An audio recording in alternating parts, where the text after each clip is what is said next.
Hello friends, last वाले lecture में हमने किया था ब्लूम टैक्सोनॉमी के बारे में और हमने जाना था कि ब्लूम के टैक्सोनॉमी के अंदर कॉग्निटिव जो उनका डोमेन है उसके अंदर उन्होंने कैसे कैसे क्लासिफिकेशन किया है। और उसके बाद हमने कुछ पेपर डिस्कस किए थे जिसमें हमने जाना कि सीडीपी से रिलेटेड कैसे कैसे क्वेश्चन एग्जाम में आते हैं।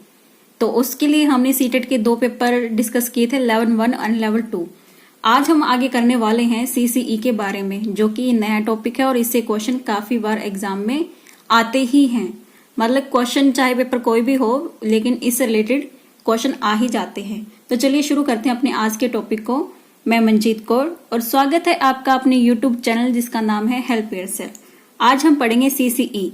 तो सबसे पहला क्वेश्चन तो गाइज यही आ जाता है कि सीसीई की फुल फॉर्म क्या है। तो सीसीई की फुल फॉर्म है कॉन्टिन्यूअस एंड कॉम्प्रिहेंसिव इवेल्युएशन, और इसे हिंदी में कहा जाता है सतत एवं व्यापक मूल्यांकन। तो एग्जाम में इससे रिलेटेड क्वेश्चन सबसे पहले तो यही बन जाता है कि इसकी फुल फॉर्म क्या है। दूसरा ये भी पूछ लिया जाता है कि सीसीई में कॉन्टिन्यूअस का अर्थ क्या होता है, या कॉम्प्रिहेंसिव का अर्थ क्या होता है, या इवेल्युएशन का अर्थ क्या होता है, यानी कि मूल्यांकन का क्या अर्थ होता है। लेकिन ये सब भी हम जानेंगे, लेकिन उससे पहले हम जानते हैं कि सीसीई आखिर आया कब था। तो सीसीई आया था 2009 में, जब हमारा एक्ट आया था आरटीई। जब आरटीई लागू हुआ था उसी समय पर सीसीई आया था। और यह किसके द्वारा लॉन्च किया गया था? यह लॉन्च किया गया था सीबीएसई के द्वारा। और अगर आपसे ये पूछ लिया जाए कि सीबीएसई जैसे कि इन्होंने लॉन्च किया था कॉन्टिन्यूअस कॉम्प्रिहेंसिव इवैल्यूएशन, यानी कि सीसी इन्होंने लॉन्च किया था, कब किया था? 2009 में। तो ये पूछ लिया जाए कि आपके पाठ्यक्रम में या फिर सीसीई में कोई भी हेर फेर करनी होती है, कोई बदलाव करना होता है, तो ये कौन करता है? तो आप सीधा सीधा आंसर बताएंगे सीबीएसई इसमें फेरबदल करता रहता है। और इसकी खासियत क्या है कि सीसीई क्या है? फ्लेक्सिबल है। क्या है? फ्लेक्सिबल, कि इसमें फेर बदलाव किया जा सकता है जैसे सिचुएशन आती है उसके अकॉर्डिंग। और यह भी पूछ लिया जाता है कि जब शुरू में यह सीसीई दिया गया था तो यह कौन सी क्लास के लिए था, यानी कि जो इनकी क्लासेस थी वह कौन सी क्लास के लिए था। तो हम गाइस बहुत डीपली पढ़ रहे हैं, तो आप हर एक पॉइंट को नोट करते जाइएगा। तो जो शुरुआत में आया था सीसीई, यह था 6 to 10th क्लास के लिए, 10th क्लास के लिए। और अगर आपसे क्वेश्चन पूछ लिया जाए कि इसका बेस क्या है, इसका बेस क्या है, यानी कि सीसीई का बेस क्या है, क्यों इसको दिया गया था, तो ये भी हम जानेंगे। तो लिख लेते हैं एक छोटी सी डेफिनेशन जिससे आपका क्लियर हो जाएगा कि इसका बेस क्या है। तो लिखते हैं इसकी डेफिनेशन। यहां पर हम लिखते हैं सीसीई क्या है? It refers to a system of school based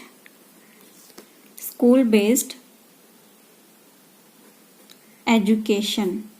तो देखिए इसमें बात आ गई है स्कूल बेस्ड एजुकेशन, यानी कि ऐसा सिस्टम है जो किस पे बेस्ड है? स्कूल के एजुकेशन पे बेस्ड है।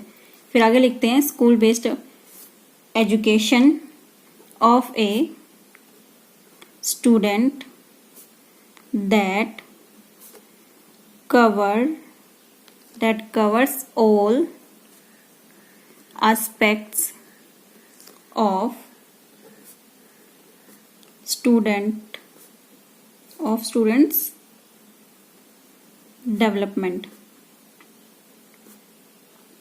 तो देखिए गाइस सीसीई क्या है, अगर इसकी पूछ भी जाए कि इसकी डेफिनेशन क्या है, एग्जाम में कई बार सीधा सीधा क्वेश्चन भी आ जाता है कि सीसीई आखिर है क्या। इसके लिए अप्रोप्रिएट ऑप्शन को सिलेक्ट करें या फिर जो भी इसका सही अर्थ दर्शाता है उसको टिक कीजिए। तो इससे क्या होता है कि सीसी वह होता है जो स्कूल की एजुकेशन पर बेस्ड है, और यह बच्चों के सारे एस्पेक्ट को, डेवलपमेंट के जितने भी एस्पेक्ट होते हैं, देखिए हमने डेवलपमेंट के एस्पेक्ट पढ़े थे, डोमेन भी पढ़े थे, जैसे कि इमोशनल, मेंटली, फिजिकल, कॉग्निटिव। तो इस तरह से हमने देखा था कि एस्पेक्ट बहुत से होते हैं डेवलपमेंट के, तो वह सारे डेवलपमेंट को, सारे एस्पेक्ट्स को यह सीसीई कवर करता है, सबकी देखरेख करता है। मतलब सबके बारे में इसमें चर्चा होती है, सबके बारे में इसके एरिया सब बहुत बड़ा होता है। तो चलिए अब बात करते हैं सीसीई में कॉन्टिन्यूअस का अर्थ क्या होता है, तो हम जानते हैं पहले कॉन्टिन्यूअस का अर्थ। तो कॉन्टिन्यूअस का सीधा सा हम अगर देखें तो इसका अर्थ क्या है, इसका अर्थ है लगातार। लगातार इसका अर्थ निकलता है और इसे सतत भी कहा जाता है, लगातार। यानी कि जो भी इंसान, जो भी बच्चे क्लास में आ रहे हैं, उनका रेगुलर कॉन्टिन्यूअस एक्टिविटी जो भी वो कर रहे हैं उनको देखना, उनको लगातार जितना भी परिवर्तन आ रहा है उसके एजुकेशन से बिहेवियर में, वह सब कब क्या होता है कि ये लगातार बच्चे में जो बिहेवियर चेंजेस हो रहे हैं उनको देखना। कॉन्टिन्यूअस यानी कि जो लगातार बच्चे में बिहेवियर में फर्क आ रहा है, अंतर आ रहा है, उसको देखना। यानी कि जब एक टीचर पढ़ाता है तो टीचर पढ़ाते हुए, अपनी टीचिंग करवाते हुए भी बच्चे का मूल्यांकन करे। तो वह मूल्यांकन कैसे करेगा क्लास में, जैसे यूनिट टेस्ट से, ग्रुप टेस्ट, ग्रुप डिस्कशन हो जाएगा, या फिर एंड के टर्म में। यानी कि जो हमारा इवोल्यूशन होता है, जो हमारा मूल्यांकन होता है वो लगातार हो। ये कॉन्टिन्यूअस वर्ड क्या दर्शा रहा है यहाँ पर कि जो हमारा मूल्यांकन होना चाहिए वो कॉन्टिन्यूअस होना चाहिए, लगातार होना चाहिए। ये नहीं कि आज आपने पढ़ाया और फिर आप 2-3 महीनों के बाद में उस टॉपिक के बारे में पूछो, नहीं। इसलिए कहा गया है कि कॉन्टिन्यूअस में कि आज आप जो पढ़ा रहे हो क्लास के दौरान ही आप बच्चों से क्वेश्चनिंग करो, बच्चों से पूछो, चर्चा करो, ग्रुप डिस्कशन करवाओ और देखो कि बच्चे के आज के नॉलेज उसको कितनी पता चली है, कितनी इंफॉर्मेशन उसने गेन की है और कितना ज्ञान में उसके वृद्धि हुई है, कितना चेंज आया है। तो कॉन्टिन्यूअस कहता है टीचिंग के समय, यानी कि जब आप पढ़ा रहे हो टीचिंग के समय भी क्या करना, मूल्यांकन। और यह मूल्यांकन कैसे होगा, यह मूल्यांकन होगा बच्चों से क्वेश्चनिंग करके, क्वेश्चनिंग ड्यूरिंग क्लास। और फिर क्या होगा, आप यूनिट टेस्ट भी ले सकते हैं और ग्रुप में चर्चा करवा सकते हैं। और क्या करवा सकते हैं, जब एंड में, मिड टर्म में भी और एंड टर्म में भी आप एग्जाम बच्चे का ले सकते हैं और दिन प्रतिदिन जो भी प्रोग्राम हो रहा है आपका उसके बारे में बच्चों से डिस्कस कर सकते हैं, क्वेश्चनिंग कर सकते हैं। तो ये तो हो गया कॉन्टिन्यूअस का अर्थ कि कॉन्टिन्यूअस का अर्थ क्या निकल रहा है यहाँ पर। कॉन्टिन्यूअस का अर्थ है कि बच्चे का जो मूल्यांकन है वो कॉन्टिन्यूअस होना चाहिए, हर रोज होना चाहिए, थोड़ा थोड़ा करके। वो हर रोज, हम ये नहीं कहते कि आप डेली टेस्ट लेते रहो, नहीं। आप मूल्यांकन जो ये है आप बच्चों से नॉर्मल क्वेश्चनिंग करके पूछ सकते हैं। जैसे आप पढ़ा रहे हैं, पढ़ाते पढ़ाते आप पूछ लोगे मैंने अभी क्या पढ़ाया, या फिर हम किसके बारे में चर्चा कर रहे हैं, या फिर उन्हें ही सोचने के लिए बोल दें। तो इस तरह से हम बच्चे का मूल्यांकन कर सकते हैं। फिर वर्ड आता है कॉम्प्रिहेंसिव। तो अब हम देखेंगे कि सीसीई में कॉम्प्रिहेंसिव का क्या अर्थ है। तो कॉम्प्रिहेंसिव का अर्थ हिंदी में इसे कहा जाता है व्यापक। और व्यापक का मतलब होता है कि बहुत बड़ा, यानी कि क्षेत्र में बड़ा होता है। व्यापक मतलब बड़ा।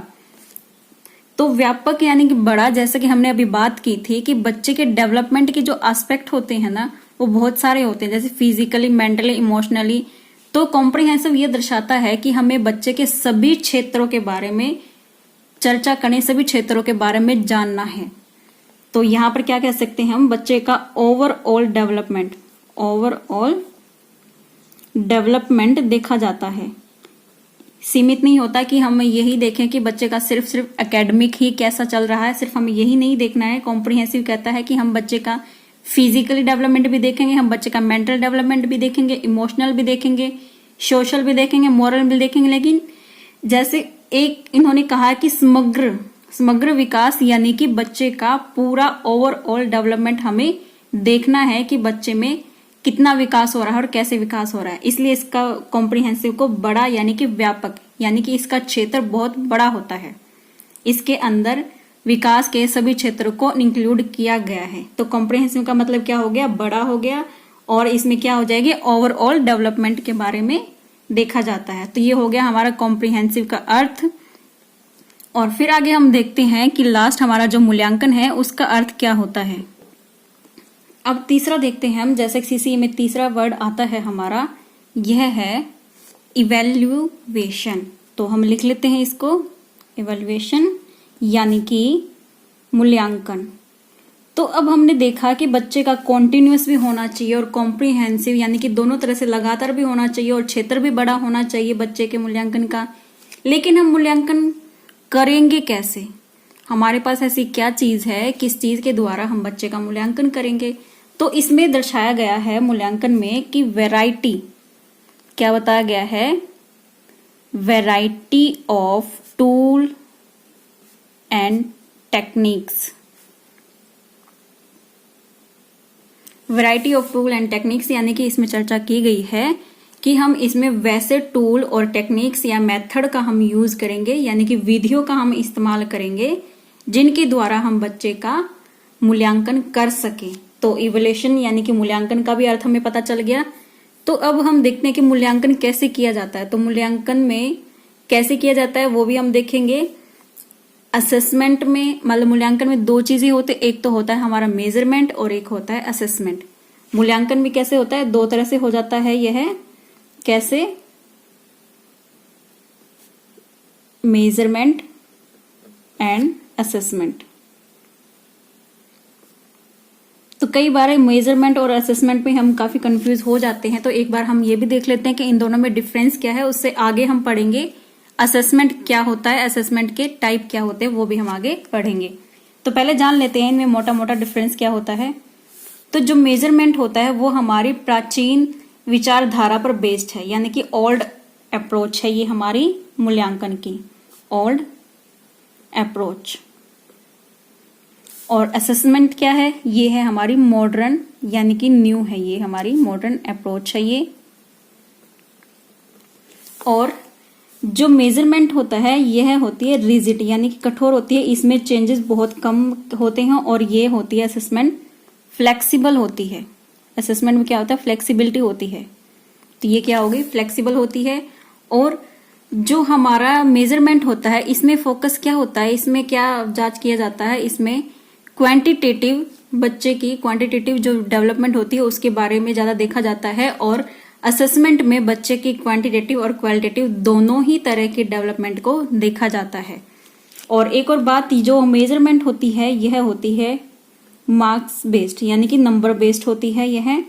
और असेसमेंट होती है हमारी कैसी? Grading system based. कैसी होती है? ग्रेडिंग सिस्टम बेस्ड होती है यह। और जो मेजरमेंट होते हैं उसमें लिमिटेड एरिया पर फोकस किया जाता है, यानी कि स्पेसिफिक एरिया पर फोकस किया जाता है, जैसे कि अचीवमेंट हो गई या बच्चे की एकेडमिक हो गई। लेकिन जो असेसमेंट होता है उसमें क्या किया जाता है? ओवर और पर्सनैलिटी के बारे में, जो एरिया होती है ओवरऑल पर्सनैलिटी को ध्यान में रखकर ही डेवलपमेंट देखा जाता है। और इसमें फीडबैक और प्रोग्रेसिव, हम कह सकते हैं फीडबैक और प्रोग्रेस एंड अचीवमेंट बेस्ड जो एरिया होते हैं उनके बारे में डिस्कस होता है, उनके बारे में चर्चा होती है, उनके बारे में मूल्यांकन होता है। तो हम क्या कह सकते हैं? इसमें क्या होता है? सिर्फ अचीवमेंट बेस्ड, यह अचीवमेंट बेस्ड होता है। और इसमें क्या होता है? असेसमेंट में, असेसमेंट में क्या होता है?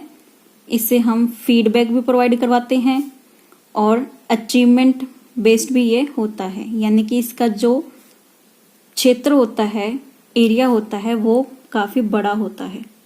लिमिटेड होता, मेजरमेंट होता है लिमिटेड, लेकिन हमारा असेसमेंट होता है काफी बड़ा क्षेत्र होता है।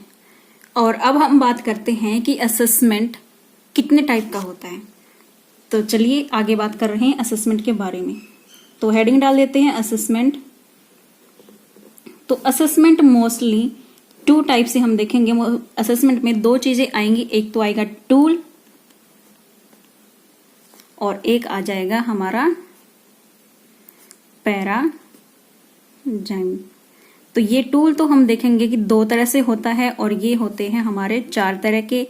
इसको हिंदी में हम कहेंगे तो हिंदी में कहा जाता है प्रतिमान। और टूल का तो हमें पता ही है, टूल होता है साधन।